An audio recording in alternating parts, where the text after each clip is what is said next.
اعوذ باللہ من الشیطان الرجیم، بسم اللہ الرحمن الرحیم۔ جیسا کہ سابقہ ویڈیو میں بات چل رہی تھی کہ جب آدم کو سجدہ کرنے سے شیطان نے انکار کیا تکبر کی وجہ سے، تو اس سے آگے مزید بات کیسے ہوئی؟ جب اس تکبر کی وجہ سے شیطان نے انکار کر دیا کہ میں اس آدم کو سجدہ نہیں کرتا، تو اللہ پاک نے اس کو مردود کر دیا اور اس کو اپنی بارگاہ سے راندہ درگاہ کر دیا۔ تو اس وقت اس نے اللہ پاک کے عزت کی قسم کھائی کہ مجھے تیری عزت کی قسم، میں اس کو ضرور بہکاؤں گا، اس کے راستے پہ بیٹھوں گا۔ تو مجھے اس دن تک وقت دے جب یہ آدم تیرے سامنے کھڑا کیا جائے گا، تو مجھے مہلت دے کہ میں اس کو بہکا سکوں۔ اللہ پاک نے کہا کہ تجھے میں نے وقت دیا کہ تو اپنی پوری طرح سے پورے چالیں چلنا، ہر طرح سے کوشش کرنا کہ تو اس کو بہکا سکے۔ اللہ پاک نے یہ نہیں کہا کہ میں تجھے یہ اجازت نہیں دیتا، بلکہ اللہ پاک نے کہا کہ تجھے میں نے وقت دیا، تو جو کچھ کر سکتا ہے کر لینا۔ اس وقت اس شیطان نے کہا کہ مجھے تیرے عزت کی قسم، میں اس کو آگے سے، میں اس کو پیچھے سے، میں اس کو دائیں سے، میں اس کو بائیں سے، اس کو ہر طرف سے میں گھیروں گا، اور یہ میرے جال سے بچ کے تیری طرف کبھی نہیں آئے گا۔ اللہ پاک نے یہ نہیں کہا کہ میں اس کو تمہارے جال میں پھنسنے نہیں دوں گا، بلکہ کہا کہ تو اس پر اپنا جال ہر طرح سے پھینک لینا، مگر جو بھی تیرے جال سے بچ کے پھر میرے پاس آ گیا۔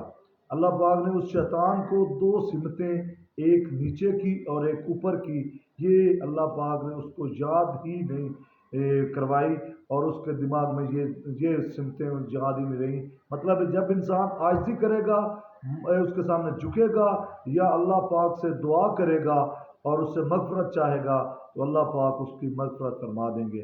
اللہ پاک نے کہا کہ تو اپنے تمام پانسے کھیلنا، تمام اپنے چال چلنا، اگر تو پھنسا لے اسے، تو اسے سے اور تجھ سے میں جہنم کو بھر دوں گا، جو تیرا پیروکار بنا۔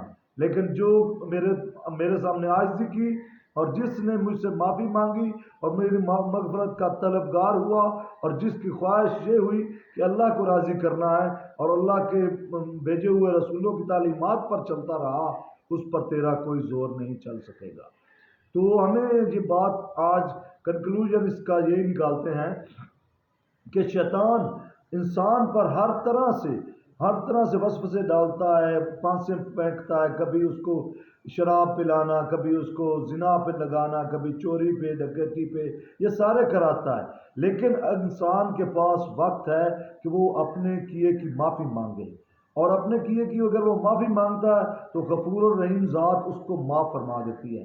لیکن اگر وہ اس پر پشیمان ہی نہیں ہے، اور وہ واپسی کا راستہ ہی نہیں چاہتا، اور اس کو کوئی شرمندگی نہیں ہے، بلکہ وہ ڈٹ جاتا ہے کہ میں نے کیا ہے تو میں ٹھیک کر رہا ہوں اور میں کرتا رہوں گا، کوئی مجھے روک نہیں سکتا، اور اس کو مزید آگے بہکاوا شیطان دیتا ہے کہ تجھے دنیا میں کوئی پوچھنے والا نہیں ہے، تو وہ توبہ کیے بغیر مر جاتا ہے۔ تو جب بھی وہ توبہ کیے بغیر مرتا ہے تو اس کو پھر غفور الرحیم کیسے بخشے گا؟ یہ میں نے قرآن پاک میں کہیں پہ بھی نہیں دیکھا کہ وہ اس کے ساتھ کوئی وعدہ ہو۔ ہاں، یہ ضرور دیکھا ہے کہ عذاب کی آیتیں ہیں، وہاں پر بتایا گیا ہے کہ ان کو میں عذاب دوں گا، اس طرح کا برا عذاب ہوگا، کبھی جلنے کا، کبھی ضلالت کا، کبھی مختلف عذابات وہاں پہ بتائے گئے ہیں۔ لیکن جو بھی شخص اگر اپنے آپ کو بچانا ہی نہیں چاہتا اور سمجھتا ہے کہ میری دنیا ہی صرف دنیا ہے کافی ہے میرے لیے، آخرت اپنی کو بیچ چکا ہے، اس کے لیے پھر کوئی وعدہ نہیں ہے۔ وعدہ صرف اس کے لیے ہے جو اللہ اور اللہ کے رسول کو خوش کرنا چاہتا ہے، اور اپنی آخرت کی بچت کی سوچتا ہے، اور اپنے بچوں کے لیے حلال کمانے کی کوشش کرتا ہے۔ کوئی بات نہیں اگر اس میں غلطی ہو جاتی ہے، غلطی کو معاف کرنے والا غفور الرحیم ہے۔